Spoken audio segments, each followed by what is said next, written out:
미국의 조선업 강화법이 여야 의원들의 이견이 없이 의회에서 통과가 됐다고 합니다. 야, 대단하죠. 그만큼 말입니다. 나라를 위하는 일에는요, 여야가 따로 없다는 거예요. 그만큼 지금 미국은 조선업을 강화시키겠다. 이게 가장 큰 화두입니다. 오죽했으면 도널드 트럼프 대통령 당선인이 윤석열 대통령에게 전화를 해서 조선업 도와달라는 이야기까지 했잖아요. 그만큼 말입니다. 그만큼 미국은 어떻게 하든 조선업을 살리려고 진짜 노력할 거다 이렇게 예상을 합니다. 현재 미국 조선업 강화법을 보면 야, 대한민국에게 엄청난 기회가 되겠구나 이런 생각을 할 수밖에 없습니다. 여러분 이거 한번 보세요. 기본적으로 상선을 건조를 하게 하는데 10년 내에 말입니다.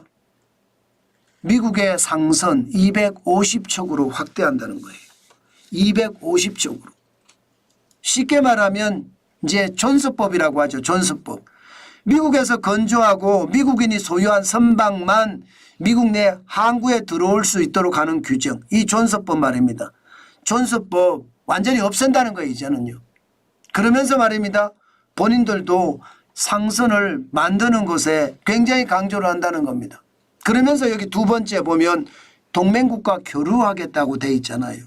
미국과 동맹국의 조선업 교류 프로그램을 신설하겠다. 이거는 우리에게 진짜 엄청난 일입니다.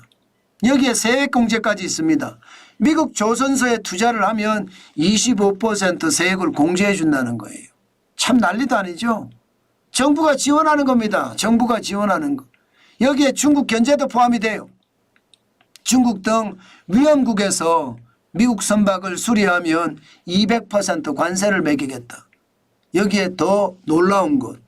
2029년부터 미국 중국산 수입품의 10%를 미국 선박이 운송하는 것을 의무화하겠다. 우리에게는 악재 중에 하나입니다. 해운업이 더 나빠질 수 있으니까. 그죠?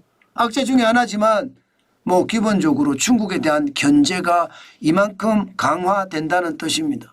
자, 이렇게 되면 여러분 중국이 과거처럼 말입니다. 계속해서 영화를 누릴 거다 이렇게 생각하지는 않습니다. 그만큼 대한민국에게 기회가 된다는 뜻입니다. 그럴 수밖에 없는 게요. 미국은요. 어떤 식이든 돈을 풀어서라도 중국을 따라갈 수밖에 없거든요. 지금 중국과 미국의 해운업을 조선업을 비교를 해보면요. 이게 차이가 어마무시합니다.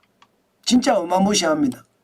연간 선박 생산 능력을 본다고 했을 때 여러분 미국은요 10만 톤 미만? 10만 톤보다 작다는 거예요. 중국은 선박 생산 능력이 25만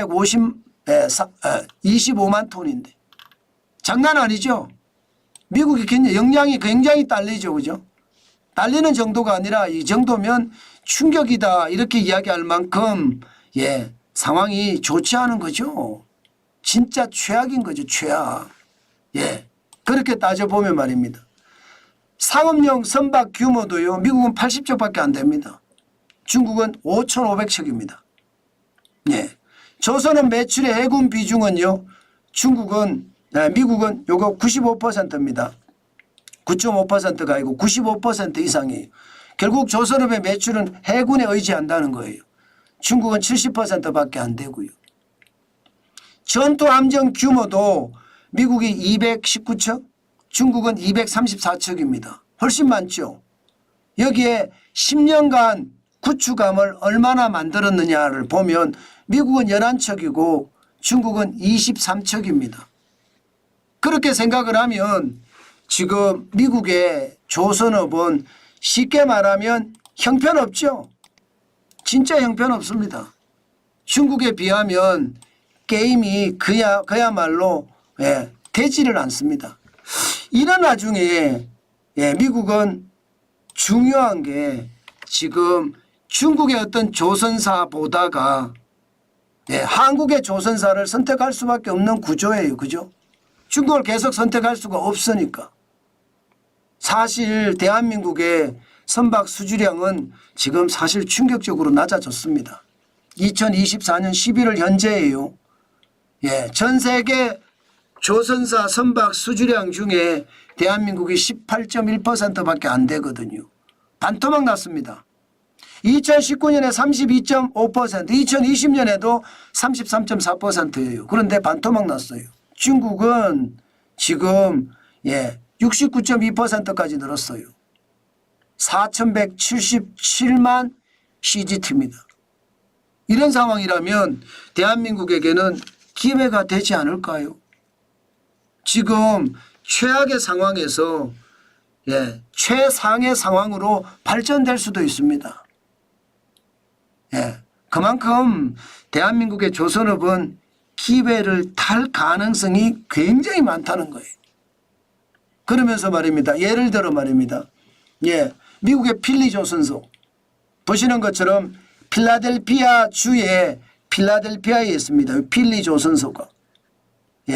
아나폴리스 미국 해군사관학교 소재지에서 그렇게 멀지 않습니다.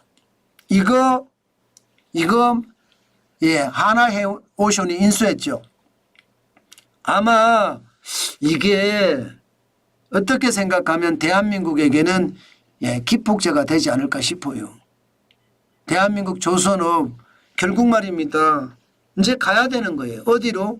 미국으로 가야 되는 거예요. 미국에 공장을 짓고 미국은 그래도 자유민주주의와 시장경제를 중요시 여기니까 대한민국 자체로 투자해도 되잖아요. 중국은 말입니다. 투자하면 50대 50으로 투자하자고 해놓고 기업이 크면 중국 정부가 확 먹어버리잖아요. 그런데 미국은 그렇지 않잖아요. 그런 것을 감안해 보면 아마 필리 조선소 인수한 것도 우리에게는 호재 중에 호재일 겁니다. 물론 하나오션 옛날에 대우조선해양에서 주인이 생기면서 하나그룹으로 간 건 사실이고 기회도 있을 가능성이 굉장히 높습니다. 지금 현재적으로도 보면요. 필리 조선소는요. 정부 프로젝트를 지금 하고 있거든요. 미국 회사청에서 다중임무선박 5척을 건조 진행하고 있고요. 여기에다가 해군 수송함 유지 보수 정비 연간 18조 규모입니다. 여기에다 민간 프로젝트 중소형 컨테이너나 유조선도 수주를 해서 건조를 합니다. 2021년에는 1억 9,700만 달러 규모의 해상 풍력 설치선도 수주하기도 했습니다. 그러니까 굉장히 중요한 요소죠. 자, 이런 가운데 말입니다. 미국의 이게 조선업 강화법은 우리에게 분명히 기회가 될 거고 저는 여러분들에게 그렇게 말씀을 드리고 싶습니다. 조선업의 기회는 올 거예요. 아마 대한민국이 최악이라고 하더라도 일본을 선택하기도 하겠죠. 그렇지만 대한민국의 조선업을 선택 안 할 수가 없을 겁니다. 그러면 조선업에 대한 르네상스가 일어날 거예요. 그러면 조선업에 대한 공부도 지금쯤은 우리가 좀 해봐야 되는 것 아닐까 저는 그렇게 생각을 합니다. 그래서 오늘부터 조선업에 대한 공부는 좀 지독하게 해가면서 시장을 한번 지켜봐야 되겠다. 그 말씀도 제가 드리겠습니다. 사실 대한민국만 조선업을 봤을 때는 사실 노조가 워낙 세고 정치적인 어떤 풍향을 워낙 많이 따르기 때문에 대한민국 조선소 사실 불안하잖아요. 그래서 저는 조선을 아예 투자하지 않는다 이렇게 생각을 해왔거든요. 하나오션은 제가 옛날부터 말씀을 드렸습니다. 주인이 생겼으니까 달라질 수 있다고도. 그렇지만 하나오션의 규모가 굉장히 작잖아요. HD 한국조선해양이나 이런 데 되면 굉장히 작습니다. 그래서 조선업도 한 번쯤 우리가 보면서 우리에게 기회가 올 수 있다고 이야기를 하니까 그 기회를 놓치지 않아야 되겠다. 그러면서 우리도 한 번쯤 쳐다봐야 되겠다. 그 말씀도 강조해서 드리겠습니다.